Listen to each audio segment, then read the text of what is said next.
పరిధిలో కళ్యాణదుర్గంలో ఇక్కడ hockey స్పోర్ట్స్ని encourage చేయడానికి వారికి అవసరమైన హాకీ స్టిక్స్ కానీ ఇతర పరికరాలు కానీ ఇవ్వడం జరిగింది.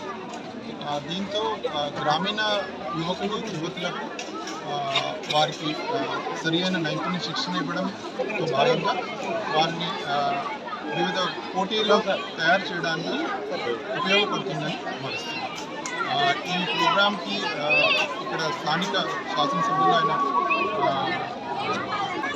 ప్రత్యేక ధన్యవాదాలు చెప్పదలుచుకున్నాము. అదేవిధంగా ఇక్కడ ఎంతో శ్రమతో తమ సేవలు అందిస్తున్న కోచెస్ని కానీ ఇతర యువతలు కానీ అభినందనలు తెలియజేస్తున్నాం.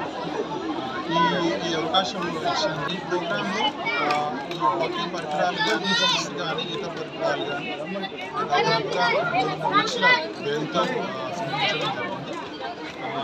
ఈ పరికరాలు 150 మంది పిల్లలకి ఇవ్వడం జరుగుతుంది.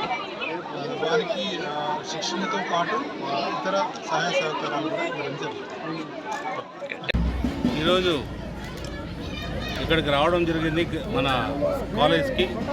పిల్లలందరూ కూడా గ్రీన్ కో సంస్థ హాకీ కిట్స్ ఇవ్వాలని వాళ్ళు తెలియజేస్తే మన వాళ్ళందరూ కూడా చెప్తే నిజంగా ఇది గొప్ప అవకాశం. మన ప్రాంతంలో వాళ్ళు హాకీ కిట్స్ ఇవ్వడం కూడా గొప్ప విషయమే, చాలా మంచి శుభ పరిణామం.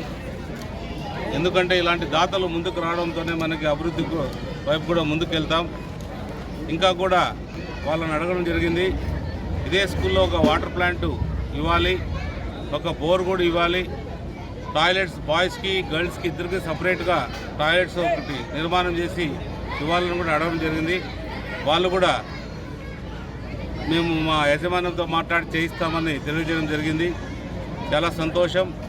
మనం స్కూల్లో ఎప్పుడైతే గ్రౌండ్ కానీ క్రీడలు కానీ బాగా పిల్లల్లో ఎప్పుడైతే నేర్పుతనం ఉంటుందో వాళ్ళలో యాక్టివ్నెస్ వస్తుంది. అన్ని రకాలు కూడా మనం దేశంలో కూడా ఈరోజు హాకీ అనేది కూడా మన కళ్యాణదుర్గం నుంచి కూడా ఆ అబ్బాయి చెప్పినట్టు ఏదైతే కోచ్ అక్రమ్ చెప్పినట్టు రాబోయే 2 సంవత్సరాల్లో మన కళ్యాణదుర్గం ప్రాంతం బంగారు కళలు చూడబోతున్నామని చెప్పారు. నిజంగా అది గొప్ప విషయం. ఖచ్చితంగా ఆ కాన్ఫిడెన్స్ కానీ అది కానీ ఉండడానికి కూడా అది చాలా వాళ్ళు చేస్తున్న కష్టానికి కూడా అది గొప్పగా ఉంటుంది. మా సహకారాలు కూడా ఎప్పుడు ఉంటాయని వాళ్ళకి అందరూ కూడా తెలియజేయడం జరిగింది.